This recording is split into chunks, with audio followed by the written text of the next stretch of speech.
Look at these pretty hens in the setting sun. Very nice. Oh, wow. Generous hens today too. I don't have a basket. I have a bucket in the side by side. I'll grab it. Oh, look. That'll do. I own so many cute egg baskets. And here we are with a filthy, repurposed container from strawberries I bought on a roadside stand. Now, it's January and it's still freezing regularly. But here in South Carolina, it's been warmer and the grass has been growing a little bit, so it looks a little green, and it is really doing a number on me.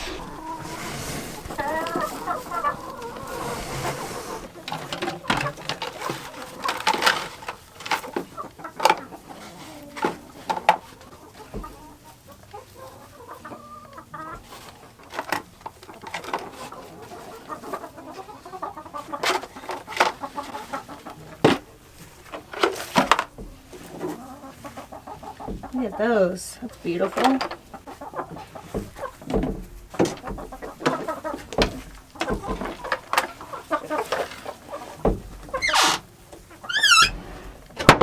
Check that out.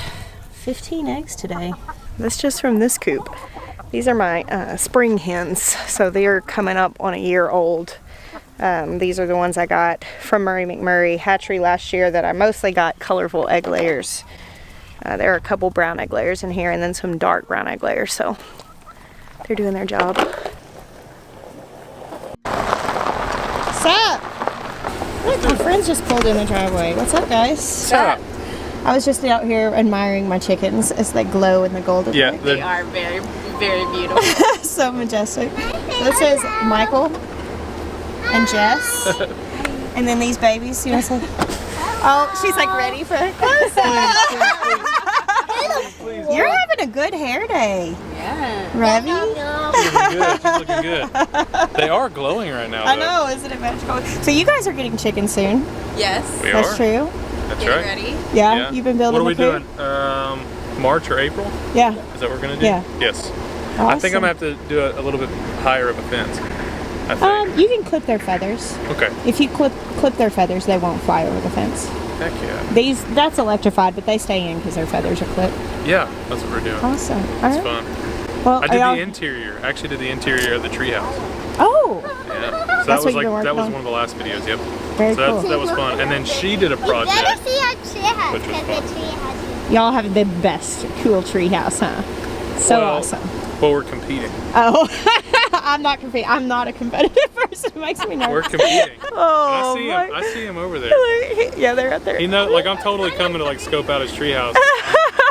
We're competing. We're all three. Yeah, Look, and they're watching. They're going, hide it. Don't show them any of our secrets.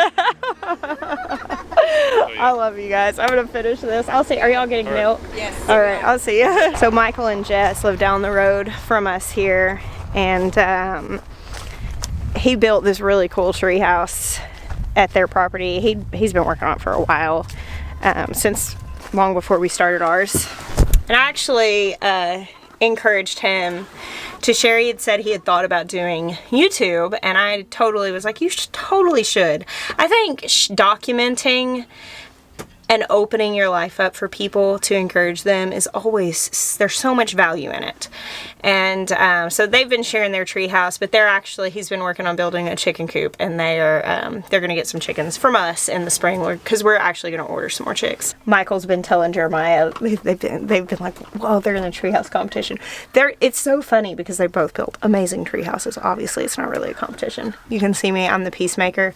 My friend Carolyn told me the other day that I'm a de-escalator. And I'm like, that is so exactly what I am. But it's funny to me. I love seeing creative people build things, because they'll be such an expression of who they are, where Jeremiah builds this it's orderly. Jeremiah's treehouse is very orderly.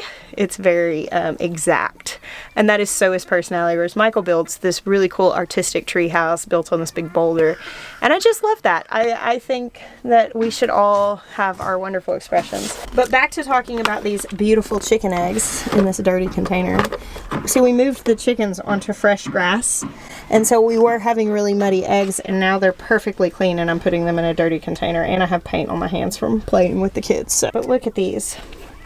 Now, eggs are kind of a hot topic right now because they're getting really expensive. And it's funny because I'm on social media, and so I see people sharing all these memes now about how expensive eggs are. And it's like, oh, I saw one where it's like a chicken and it's like wearing diamonds and this big feather hat and like it's all looking super fancy, and it said something about, you know, chickens since egg prices went up.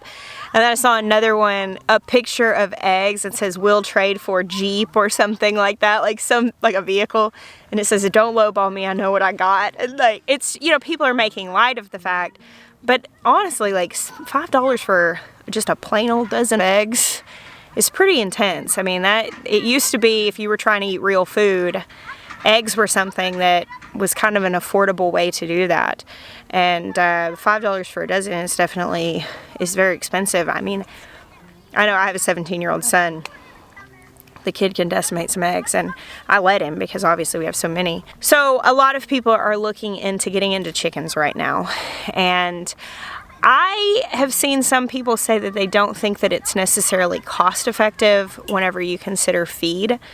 I don't know if I agree with that. You can get creative with kitchen scraps. I mean, you're gonna have to have some base layer food to have the solid nutrition. If you don't feed your chickens solid nutrition, you're not gonna get eggs out of them.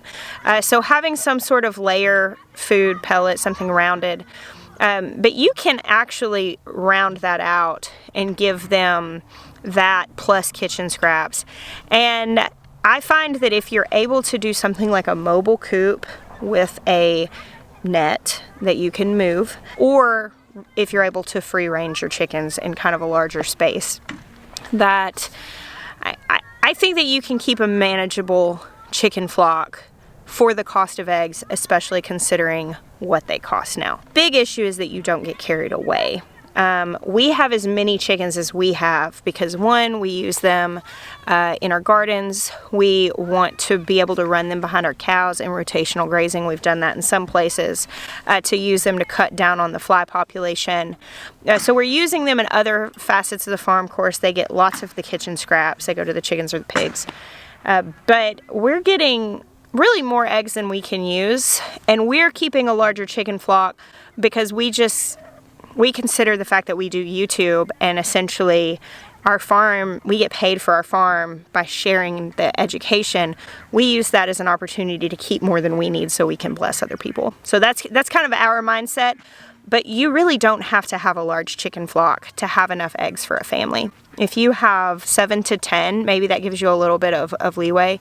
You're going to have more than enough eggs for a family because you're looking at about 5 or 6 eggs per bird per week through the peak season. Of course, it goes down just a little bit. I think I have like 22 chickens in there and I just got 15 eggs. But even if it's just 2 of you, or if it's just 1 of you, if you have more than like 2 or 3 chickens, if you just have a couple of people, you're gonna have too many eggs. And to me, if you're buying eggs at the store, having a couple chickens and getting, you know, some feed and then augmenting that with kitchen scraps, I think that chickens are a great thing to have. There are also other options you can look into, like fermenting feed. You can look into growing fodder, which is getting different seeds and grains and then sprouting them and then feeding that to your chickens, which of course you're taking something and stretching it. It's the same thing with fermentation. You're making feed go a little bit further. If you really are trying to get the feed bill down as absolutely low as possible. But I'm a big advocate for chickens. In fact, whenever people get started on a farm for the first time or they're really just getting into food growing, I think they're a fantastic introduction to that because they just don't require a lot. Obviously, I'm a very big fan. Chickens were my first love on the farm. I actually loved chickens and wanted chickens badly before I loved the garden the way that I do. I actually have this coop next to the garden because I like looking at them when I'm in the garden. I think the proximity is nice to be able to throw spoiled food to, but I like having them close because I love the sound of them. I love looking at them. I mean, chickens just to me bring so much joy. All right, since I'm out here and the light is wooing and the egg basket is available, let's check and see if we have any eggs in this flock. These birds are not laying quite as well right now, and that could be for a number of reasons. So I only got 4 eggs out in this flock. This is a smaller flock, and this flock, I've noticed multiple of the hens are in pretty heavy molt. That flock is not molting because they're so young, so they probably won't molt heavily until the next season. These are older. So a molt will cause chickens to stop laying. That's where their feathers kind of start falling out and they start regrowing new feathers, and that takes a lot out of them, so they stop laying. Another thing is that right now it's getting dark early. Of course, we're after the solstice, so the days are getting longer. Thank you, Jesus. I so yearn for the sunshine and the green. I do better here in South Carolina than I did in Arkansas, I've found, because they're still green because of all the pine. But I digress. The shorter hours will cause your chickens sometimes to stop laying. Some people attest that their chickens have never stopped in the winter and that they lay all winter. And sometimes you still do get, I mean, 15 eggs out of that flock for the winter, that's great. But even if you are offering optimum nutrition, they're on dry ground, they're not stressed, they have clean bedding, they have clean water, like all the things that keep a chicken happy, and a happy chicken typically is going to lay eggs. Sometimes they just stop laying in the winter because there's not enough light. Some people do augment light. They'll do supplemental, put a light bulb in the coop on a timer or a string of Christmas lights or something like that, and provide 14 to 16 hours a day of light. And a lot of times that will trigger hens to lay. But a hen has the number of eggs that they're born with the number of eggs they're going to have. So if you force lay through the winter, it's just going to be that much sooner at the end of her laying that she stops. So at some point, hens pretty much stop laying eggs, or they'll drop down, or they just lay like 1 a week as they get older. A lot of people will cycle those out. They cull those birds and get new birds. Some of these girls that are in this flock are probably getting there. You know, we haven't really ever had to deal with that very much because we struggle with predators so much in Arkansas that we never had a lot of super old hens. You know, like eventually they would end up dying before they got to be like 5 or 6 years old. So I think this is probably the first time I've ever really dealt with that. It's only a handful of them, so at this point I probably will just let them stay. I'm also kind of a sucker. That's not necessarily the most efficient way to run a farm, but nobody's really following me for that. Let's be real. Yeah, so you can put a light in. We don't. We have before. But because we live in a place that stays so moderate, our hens don't usually like actually fully stop laying over the winter. I think if we were faced with like 3 or 4 month dry spells of no eggs and having to feed them during that, I might use supplemental light. So I'm definitely not above it. It's just not really necessary in our circumstances. And a lot of people ask about different coops and stuff. And we have our chickshaw, which was built off Justin Rhodes' design right here, which is a mobile coop. And then up at the front, we have the coop that we were looking at first. And that one, a local guy built, and we actually took it and added skids onto the bottom so it could be more movable. Now it's really heavy, and so we pretty much have to move it with equipment. Whereas the chickshaw, a person, I can pick it up and roll it on the big wheels. One is mobile-ish. The other one is actually mobile. Either way, you don't have to do a fancy chicken coop. One of our first chicken coops that we had for a long time was a 10 by 10 dog kennel or 8 by 10 dog kennel that we got off Craigslist, and we built up on the sides with pallet wood. We broke down pallets, left a space on the top for it to vent, and of course it was completely enclosed, which was great for predators.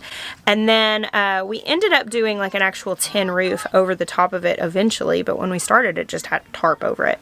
Was it the most attractive chicken coop? No, but it was all free and found materials. So If you are wanting to get into chickens, do not be deceived that you have to have a really expensive coop. As long as you have something that they are kept dry, you want them to be kept dry, and safe from predators.